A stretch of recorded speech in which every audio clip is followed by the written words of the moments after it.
প্রিয় শ্রোতা, আমন্ত্রণ রেডিও ধ্বনি প্রতি ঘন্টা সংবাদে। সঙ্গে আছি আমি শাহানা জাহান। সংবাদ শুরু করব বাংলাদেশ সাউথ আফ্রিকা প্রথম টেস্টের খবর দিয়ে। মুস্তাফিজের পেস তোপে বিধ্বস্ত সাউথ আফ্রিকা। টেস্ট অভিষেকেই মুস্তাফিজের 4 উইকেট শিকারে সফরকারীরা অল আউট হয় মাত্র 248 রানে। হাশিম আমলা, টেম্বা বাভুমা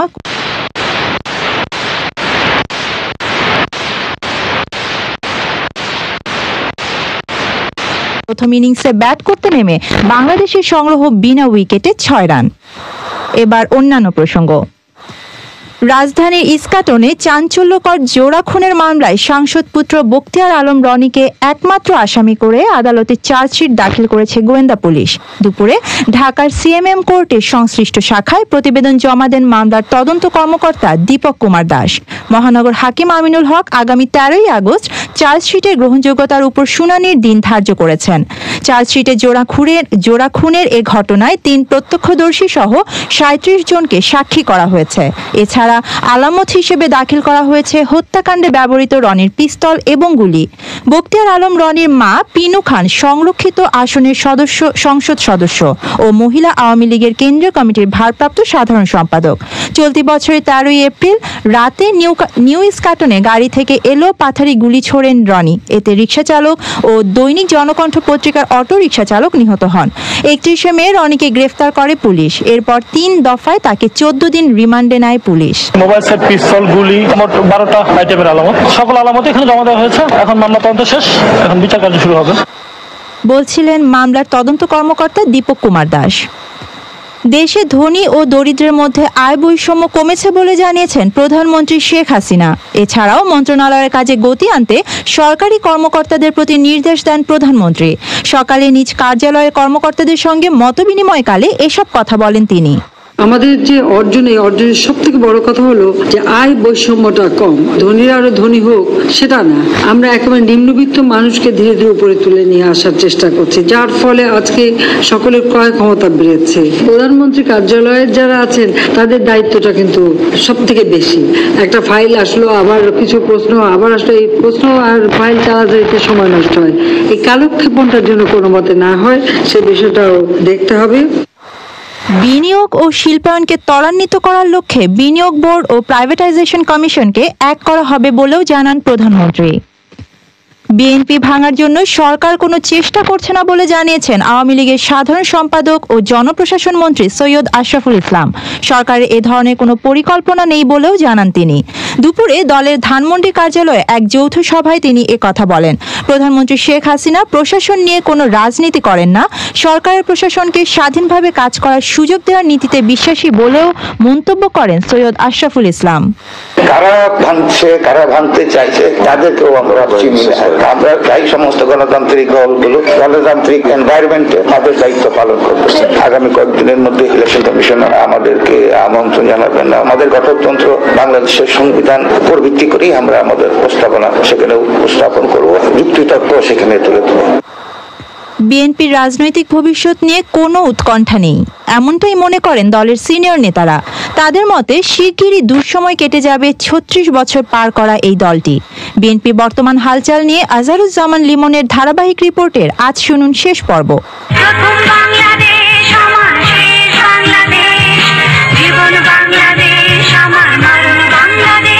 1978 সালে সাবেক রাষ্ট্রপতি জিয়াউর রহমানের প্রতিষ্ঠিত দলটির নাম ছিল জাতীয় গণতান্ত্রিক দল বা জাগদল। সেনাপ্রধান থেকে দল গঠন করে 1989 সালে দেশের দ্বিতীয় সংসদ নির্বাচনের মাধ্যমে ক্ষমতায় আসে জিয়াউর রহমানের বিএনপি। পরবর্তীতে খালেদা জিয়ার নেতৃত্বে 1991 সালে পঞ্চম জাতীয় সংসদ নির্বাচন, 1996 সালে বিতর্কিত ষষ্ঠ জাতীয় সংসদ নির্বাচন এবং 2001 সালে অষ্টম জাতীয় সংসদ নির্বাচনে জয়লাভ করে দলটি। এ নিয়ে মূল্যায়ন করলেন দলের স্থায়ী কমিটির সদস্য অবসরপ্রাপ্ত লেফটেন্যান্ট জেনারেল মাহবুব রহমান। বিএনপি এমন একটা দল, মানুষ এই দলটা তৈরি করে গেছে। সেই দল কিন্তু একটা শক্ত ভিত্তির উপর দাঁড়িয়ে, এবং এই ভিত্তি হচ্ছে গণমানুষ, জিয়াউর রহমান বলতেন জনগণ, এবং একমাত্র জনগণের সকল শক্তি উৎস। এরপর শুধুই হতাশার ইতিহাস বিএনপির। 2008-এর নবম জাতীয় সংসদ নির্বাচনে শোচনীয় পরাজয়। তার আগে তত্ত্বাবধায়ক সরকারের আমলে দুর্নীতির অভিযোগে দলটির চেয়ারপারসনের 2 ছেলেকে গ্রেপ্তার করা হয়। গ্রেপ্তার হন খালেদা জিয়া নিজেও। আজ অবধি অসুস্থতার অজুহাতে যুক্তরাজ্যে পলাতক খালেদা জিয়ার বড় ছেলে তারেক রহমান, সেই সঙ্গে আন্দোলনে ব্যর্থতা। তবে রাজপথে কোনো কর্মসূচি না থাকলেও বিএনপি আন্দোলনেই আছে দাবি বিএনপির মুখপাত্র ডক্টর আসাদুজ্জামান রিপনের। ডাইনামিজমটা যদি থাকে সেটি মুভমেন্ট, তো পার্টির মধ্যে তো এক ধরনের ডাইনামিজম আছে। এই যে আমরা কথা বলছি, সমালোচনা করছি, প্রতিবাদ করছি, নিন্দা করছি, যদি দেখি সরকার সাংবিধানিকভাবে আমাদের অধিকার ফিরিয়ে দিচ্ছেন না জনগণের অধিকার রক্ষা করার জন্য, নিশ্চয়ই আমরা উপযুক্ত কর্মসূচি আমরা উপযুক্ত সময় গ্রহণ করব। দলীয় প্রধানের দুর্নীতির 2 মামলার বিচার কাজ শেষ হওয়ার কাছাকাছি। মামলা ঝুলছে 50,000 নেতাকর্মীর বিরুদ্ধে। এমন পরিস্থিতিতে বিএনপির ভাগ্য কোন দিক গড়ায় তা এখন দেখার বিষয়। আজহারুজ্জামান লিমন, রেডিও ধ্বনি, ঢাকা। নাশকতার 2 মামলায় গাজীপুর সিটি কর্পোরেশনের মেয়র এম.এ. মান্নানকে 3 মাসের অন্তর্বর্তীকালীন জামিন দিয়েছে হাইকোর্ট। বিচারপতি জিয়াউল করিম ও জাফর আহমেদের বেঞ্চ এই আদেশ দেন। এদিকে নাশকতার 56টি মামলায় বিএনপির 4 নেতার জামিন আবেদনের উপর শুনানি হবে 27 জুলাই। হাইকোর্ট থেকে আগাম জামিন পেলেও এই 4 নেতার জামিন স্থগিত চেয়ে আবেদন করে রাষ্ট্রপক্ষ। এরই প্রেক্ষিতে চেম্বার আদালত আজ জামিনের বিষয়টি আপিল বিভাগের নিয়মিত বেঞ্চে পাঠিয়ে দেন। বিএনপির 4 নেতা হলেন দলের যুগ্ম মহাসচিব আমানুল্লাহ আমান, স্থায়ী কমিটির সদস্য এম.কে. আনোয়ার, তারিকুল ইসলাম ও বিএনপির চেয়ারপারসনের উপদেষ্টা আব্দুল আউয়াল মিন্টু। রাজধানীর মধ্যবাড্ডায় সোমবারে ভয়াবহ অগ্নিকাণ্ডে প্রাণহানির ঘটনা এড়ানো গেলেও ক্ষতিগ্রস্ত লোকজন অতি কষ্টে দিন পার করছেন। কেউ তাদের খোঁজ নিচ্ছে না, এমনকি মেলেনি কোনো সহায়তা। নাইমাল জিকর রিপোর্ট। ঈদ করতে গ্রামের বাড়ি গিয়েছিলেন বেগম। রোজগার বলতে মানুষের বাসা বাড়িতে কাজ করা, সামান্য কিছু টাকা আর জিনিসপত্র রেখে গিয়েছিলেন নিজ বাসায়। কিন্তু সোমবারের আগুনে সবকিছু পুড়ে গেছে তার। আগুনের খবর পেয়েই গ্রামের বাড়ি গোপালগঞ্জ থেকে ছুটে এসেছেন ঢাকায়। দেশে তো সবাই আমার ফোন করছে, পরে কালকে বিকেল আইসি সন্ধ্যার টাইমে। আলমারির ভিতরে 30,000 টাকা আসলো, দলিল আসলো, সবকিছু পুড়ে গেছে, কিছুই নেই। একই বস্তির আরেক দম্পতি হানিফ ও শিরিন। চা বিক্রি করে সংসার চালান হানিফ, আর শিরিন সামলান সংসার। আগুনে পরনের কাপড় ও সন্তান ছাড়া আর কিছুই রক্ষা করতে পারেননি তারা। ফ্যান টান, ফ্রিজ, এগুলো আছে, ওটা টোহাতেছি আমরা। টাকা টাকা ছিল, এটি সব শেষ। কাপড় চোপড় যা ছিল সবই শেষ। এখন নতুন কাপড় যা আছে এটি, আর কিছু নাই। আমরা টুকাই মুকাই রাস্তা রাস্তা থাকি আঙুর এটি বাস করতে হইব। ষাটোর্ধ্ব বয়সী লুৎফুল নেসা দীর্ঘ 20 বছর ধরে থাকতেন এই জায়গায়। সংসার চালান মেসে কাজ করে। বিয়ের পর মেয়ে তার গহনা রাখতে দিয়েছিলেন মায়ের কাছে। আগুনে এখন সব শেষ। মেয়ের সংসারেও শুরু হয়েছে অশান্তি। সব পড়ে গেছে, কিছু 20,000 টাকা ছিল, তুই গেছিস। আর 2 ভরি স্বর্ণ, 7 ভরি রূপা, এটাতে রাঙ্গে ভিতরে ভরা কাপড়। মাইয়া বিয়া দিছি, মাইয়া পরের বাড়ি শাশুড়ি মারে, জামাই মারে, এদিনে মাইয়া লয়েছে, মাইয়ার জিনিস গায়ে না আমার ঘর। এরই মধ্যে সিটি কর্পোরেশন ও প্রশাসনের পক্ষ থেকে ক্ষতিগ্রস্তদের তালিকা নেওয়া হয়েছে বলে জানান স্থানীয় কাউন্সিলর ও জমির মালিক ওসমান গনি। ডিসির অফিস থেকে আসছিল, ওই যে ত্রাণ ইয়ের থেকে, তারপরে সিটি কর্পোরেশনের জোনাল সাহেব আসছিল, মেয়র সব দেশের বাইরে আসবে। আমরা চেষ্টা করব আর কি ওদেরকে যতটুকু পারি সহযোগিতা করার জন্য। তবে নিজ তরফ থেকে অগ্নিকাণ্ডে ক্ষতিগ্রস্তদের জন্য কিছু করবেন কিনা তার কোনো সদুত্তর পাওয়া যায়নি ওসমানের কাছ থেকে। নাইম আল জিকো, রেডিও ধ্বনি, ঢাকা। মৌসুমী বায়ুর প্রভাবে রাজধানী সহ সারা দেশে আজও হালকা থেকে মাঝারি বা ভারী বৃষ্টিপাতের সম্ভাবনা রয়েছে। তবে গেল কয়েকদিন টানা বৃষ্টির পর সকাল থেকে রাজধানীতে বৃষ্টিপাতের পরিমাণ কিছুটা কমেছে। ঢাকার বৃষ্টিপাত আগামী 2 দিন কম থাকবে, তার পরবর্তীতে বৃষ্টিপাতটা আবার বেড়ে যাবে।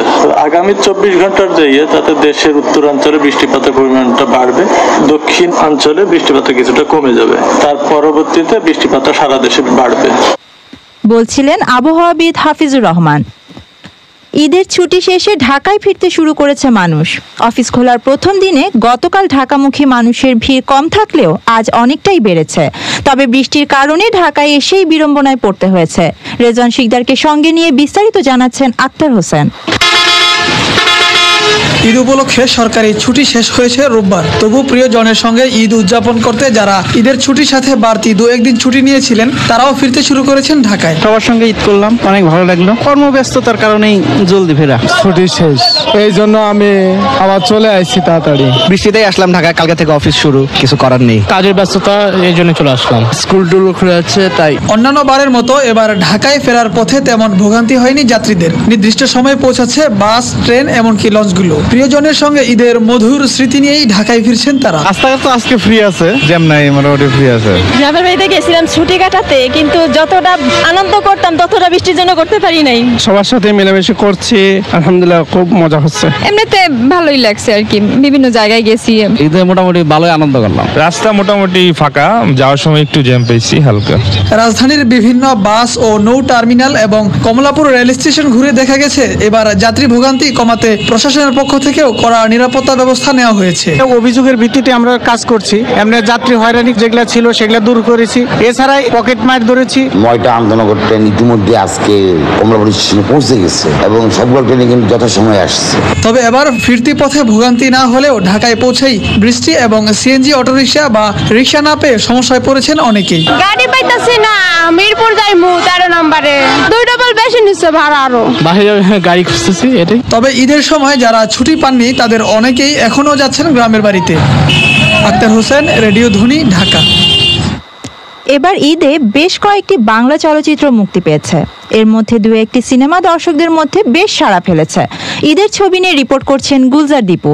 আমার জন্য একটা মেয়ের জীবনটা নষ্ট হয়ে গেল, আমি অগ্নির জীবনটা শেষ করে দিয়েছি।